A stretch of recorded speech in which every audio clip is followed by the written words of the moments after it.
Mycobacterium tuberculosis. Morphology. Mycobacterium tuberculosis. The myco here refers to the mycolic acid present in its cell wall, which resembles that of fungus. And bacterium because it's bacteria. Tuberculosis because it causes tuberculosis. And hence it got its name Mycobacterium tuberculosis. They are gram-positive rods, that is bacilli.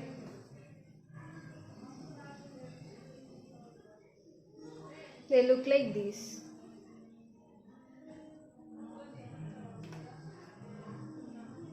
They are acid fast, that is, they resist decolorization by 20% sulfuric acid, and they are also alcohol fast, that is, they resist decolorization with 3% HCl in 95% alcohol. So they are both acid fast and alcohol fast. Next, they are non-motile, non-sporing, non-capsulated, and they are obligate aerobes, that they cannot survive in anaerobic environment. Antigenic properties. Cell wall contains lipids. Mycolic acid is a long chain fatty acid. It is a component of the cell wall. This mycolic acid, when complexed with peptidoglycan, helps in granuloma formation. Proteins. They induce delayed type of hypersensitivity called as tuberculin reaction. Polysaccharides. They give group specificity. They can induce immediate type of hypersensitivity. Pathogenesis of tuberculosis. The source and mode of transmission. It is usually transmitted from an open case of pulmonary tuberculosis through direct inhalation of droplets and close and prolonged contact with the affected persons. It can also be caused by ingestion of infected milk, that is unpasteurized milk. Let's see the risk factors for tuberculosis. Overcrowding, low cell-mediated immunity, comorbid conditions like diabetes mellitus and hypertension, and age. It is most commonly seen in early adolescence and early adulthood. The Mycobacterium tuberculosis enters the human body through inhalation from the droplets. Majority of them are trapped in the upper respiratory tract and they are expelled out. Less than 10% of the bacteria reach the alveoli.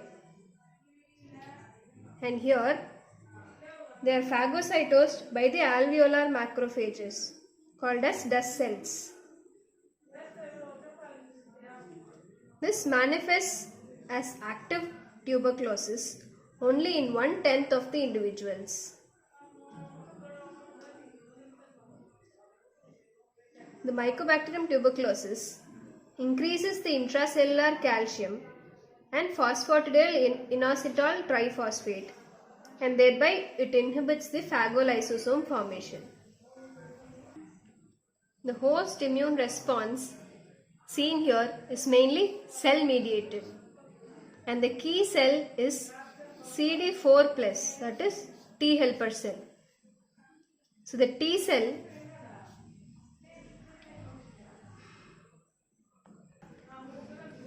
reaction develops along two different paths, T helper 1 and T helper 2 response.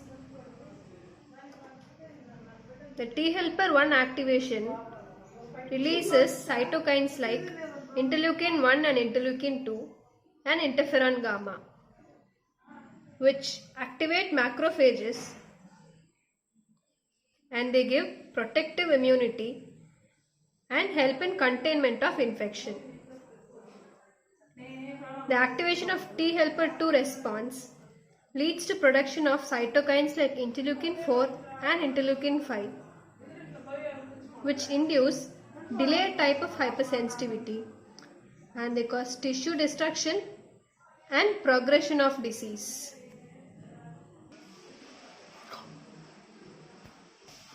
Let's now see the macrophage activating response. The activated macrophages aggregate around the lesion, forming granuloma, also called as tubercle. This is of two types, hard and soft. The hard tubercle contains epithelioid cells, giant cells in the center, and lymphocytes and fibroblasts at the periphery.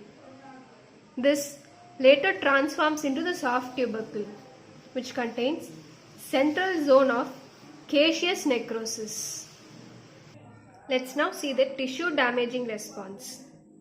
When the macrophage activating response is weak, it stimulates the delayed hypersensitivity reaction, which inhibits the bacterial growth and causes destruction of the lung tissue. Clinical manifestations of tuberculosis. It can be either pulmonary tuberculosis or extrapulmonary tuberculosis. The pulmonary tuberculosis can be primary or secondary. In the extrapulmonary tuberculosis, most common tissue affected is lymph node. They can be tuberculosis of lymph node, pleural tuberculosis, genitourinary, skeletal, spine tuberculosis referred to as Pott's spine, gastrointestinal tuberculosis, skin, miliary or disseminated tuberculosis. Pulmonary tuberculosis. It is of two types, primary and secondary. Let's now see the details of both the tuberculosis. Primary tuberculosis. Here the tuberculosis occurs for the first time, and the secondary. Here the tuberculosis reoccurs, and the location is upper part of lower lobe and lower part of upper lobe is involved in primary tuberculosis. The apical and posterior segments of the upper lobe are involved in secondary tuberculosis. Features. Features of primary tuberculosis include gone focus, that is fibrotic nodular lesions. The gone focus along with hilar lymphadenopathy is called as gone complex, and the gone complex, when it is calcified, it is called as Ranke's complex. The features of secondary tuberculosis. Assman focus. They are calcified nodules and Simon's focus. Lab diagnosis. The specimens for pulmonary tuberculosis include sputum, laryngeal aspirate, bronchial wash. These two are taken when there is no sputum, and gastric lavage is performed in children. The specimens for extrapulmonary tuberculosis depend on the site of infection, like urine, CSF, joint fluid, biopsy and blood, etc. First, microscopy. This is the most reliable diagnosis. The stain used is Ziehl-Neelsen stain, called as ZN stain, and fluorescent stains like aurum and rhodamin can also be used. Culture. This is the gold standard diagnosis. The solid media used is LJ media, called as Lowenstein-Jensen media, and the liquid media is Middlebrook 7H9. And automated systems are also now available, called as BACTEC MGIT. MGIT stands for Mycobacteria Growth Indicator Tube and BACT Alert. The molecular methods. It include PCR, polymerase chain reaction, PCR, ligase chain reaction, TMA, transcription mediated amplification, LPA, line probe assay. Immunodiagnosis.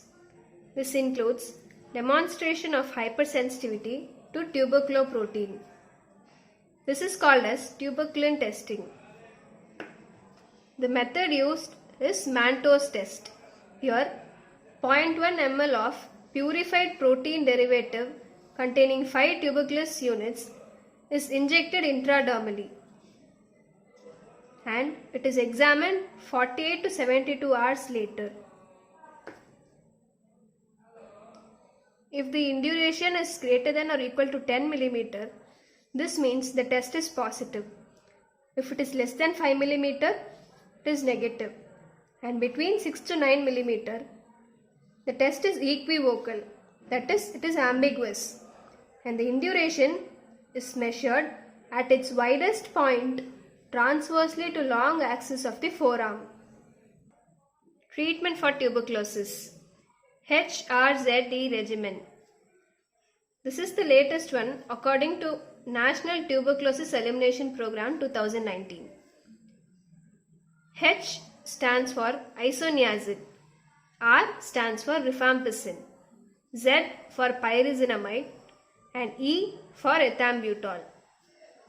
The duration of this treatment is 6 months. 4 drugs are given for the first 2 months, all for HRZE, and 2 drugs are given for the last 4 months, H and R, that is isoniazid and rifampicin. Multi-drug resistant tuberculosis, that is they are resistant to rifampicin and isoniazid. For their treatment, second-line drugs are used like quinolones, aminoglycosides, macrolides, etc.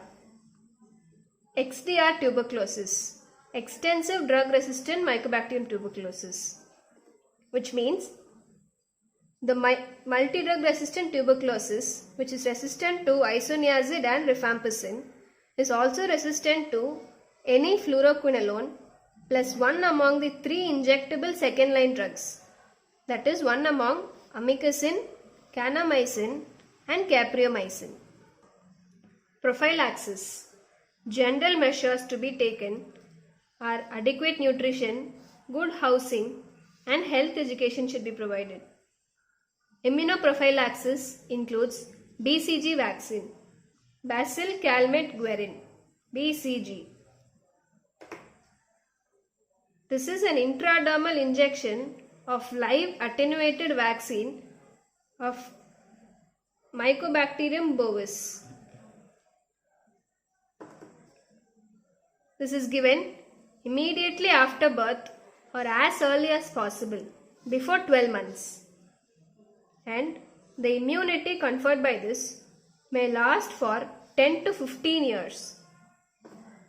Very important thing to note here is, this vaccination is not given to infants and children with active HIV disease. Thank you.